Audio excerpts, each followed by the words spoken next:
Hello. Okay, today we're going to take a look at concentration. So we're kind of done with most of the theory of this unit, and now we get back into the math, which for some of you, that will be a happy thing. Okay, so concentration, another word for concentration in chemistry is molarity.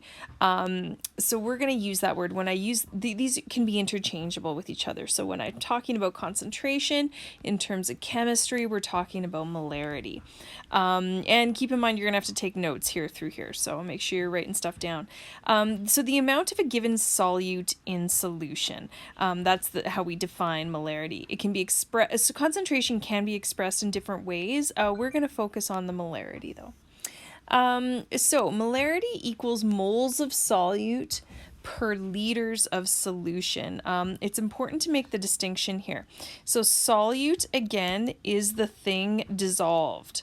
So what you are dissolving per liters of solution. So this is the total solution, not the solvent. Sometimes people get confused with that. There's a slight difference there.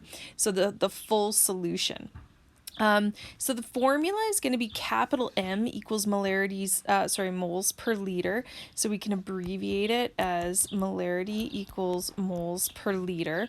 The unit for molarity is actually just moles per liter, or this would be the SI unit, the moles per liter, but commonly you will still see a capital M, and I regularly use a capital M as well. It's used a lot, and verbally we would say molar.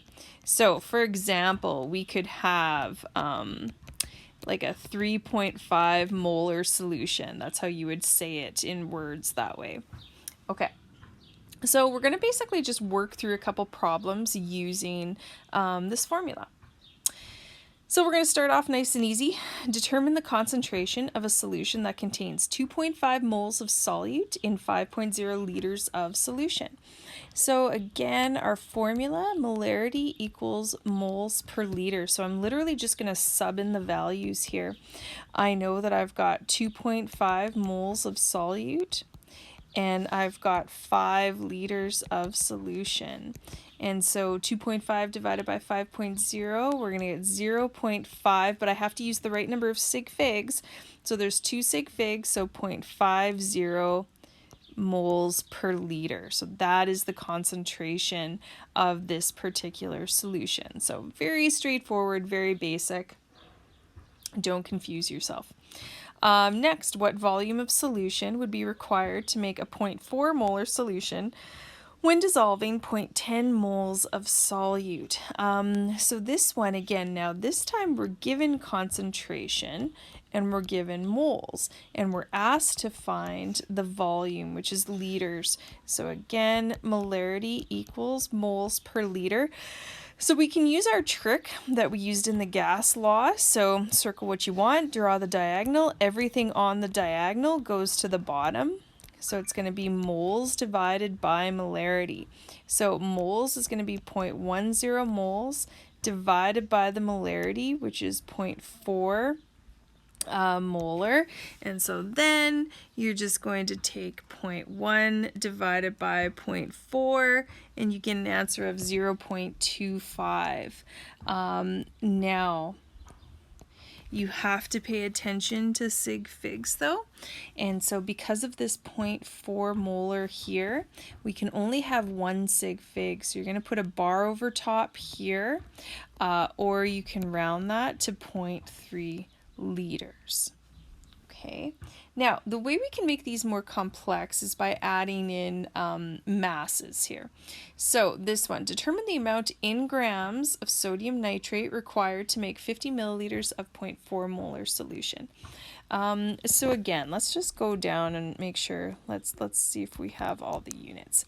So do we have molarity? Yes, 0.40 molar. Do we have the number of moles? No, that's what I'm going to eventually need because I'm looking for grams here. Do I have the volume? Yes, I've got 50 milliliters. Now to convert milliliters into liters, you just divide by 1,000 or just move the decimal over 3 spaces to the left. So it's going to be like this. So anytime you have, a 3-variable equation, so I've got molarities, moles, and liters, I've got 2 of them. I'm left over with, I've got 2 of them and one of them's a blank, so that's what I'm going to solve for. So I'm going to solve first for moles, and then once I get moles, I can convert that into the grams, right? So my equation, molarity equals moles per liter. If I rearrange it, molarity equals moles times liter. So I'm going to get 0.40 multiplied by 0.0500, and I get 0.4 times 0.05, and I get 0.02, and I've got 2 sig figs, so I'm going to call that. Now, the next part is I have to convert that into grams. A couple skills you need to do this. So first of all, you have to know what the mole concept, right? Be able to work through dimensional analysis. You also need to be able to write the formula for this because you're going to need your molar mass. So sodium nitrate is going to be NaNO3. So again, this is why naming is so important. If you don't know how to name, you won't be able to do this question, right? Okay, so grams of sodium nitrate equals 0.020 moles. And in 1 mole, and then we add up how many grams of sodium nitrate we have. And so we're going to take 23 plus 14 plus 3 oxygen, so 3 times 16, and that is going to be 85. And so now 85 multiplied by 0.02 is 1.7. So again, I'm going to check my sig figs. I can only have 2 sig figs, so that works out good. 1.7 grams, and that is going to be your answer for that question. So again, a bunch of different skills you need there for that. So these questions are all fairly similar. You just have to practice them. There are going to be a few tricks in terms of how they're worded sometimes. So that's going to be important for you to do. Now, exercise 45 is assigned. The answers are already there. So you have the answers at the bottom. They're at the bottom of the assignment there. And make sure you try number 8. It's an interesting one. So yeah, if you do just maybe a couple of the other ones even, but make sure you take a look at number 8 because it's fairly unique and I want you to try to reason that out. And then we'll talk about it. We'll maybe have a quick Zoom at some point and we can explain that one because that one typically gives people a hard time. But anyways, take a look.